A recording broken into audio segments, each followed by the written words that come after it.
Te u lexoj pak të mesazhin e marrë nga zona Mysëqes. Si jeni Erion Braçan? Nuk e di nëse është realisht ky numri juaj.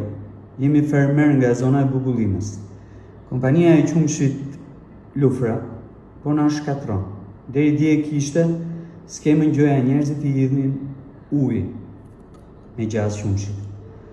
Çmimin e uli fare, por tani ka nxjerr gjoja dhe aflatoksin dhe po kërkon të na përzër fare. Ku të vemi ne? Ku t'i çojmë lopët? Ku dreshin të mbytemi? Pse nuk reagon Ministri i Bujqësisë? Edhe të tjerë. Shikoni, po ndodhi një gjë që praktikisht unë e kisha paralajmëruar.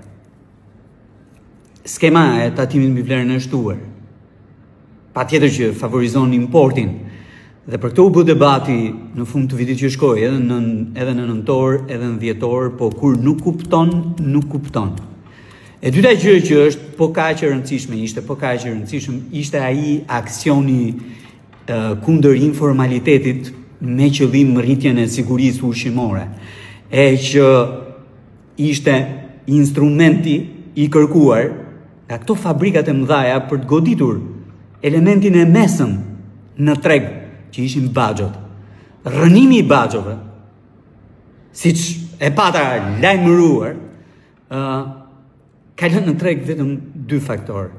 Bujkun, plektorin në këtë rast, siç kjo goca, këtu që më shkruan mua, dhe plot të tjera si puna e saj, doja u tregoj mesazhet një për një, dhe fabrikave. Tani, pas rënimit të baxhove totalisht,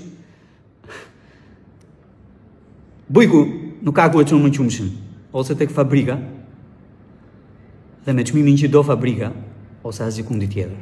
Urdhroni, kjo po ndodh. Pra tani po i thonë që e keni qumshin me aflatoksin. Ku ta çojnë ata? Po mirë, po fabrikat si prodhon? Me gjas, ka gjetur lëng diku tjetër.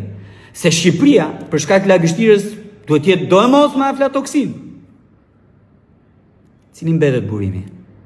Importi i favorizuar edhe nga kursi i monedhës, i favorizuar edhe nga tatimi mbi vlerën e shtuar i këtyre magjistarëve të financave publike shqiptare që nuk kuptojnë kur dhe s'kan për të kuptuar kur ndonjëherë se kur nuk e kanë ulur me nderen atje tek stalla e lopëve ku këta njerëz kanë ndërtuar jetën e tyre.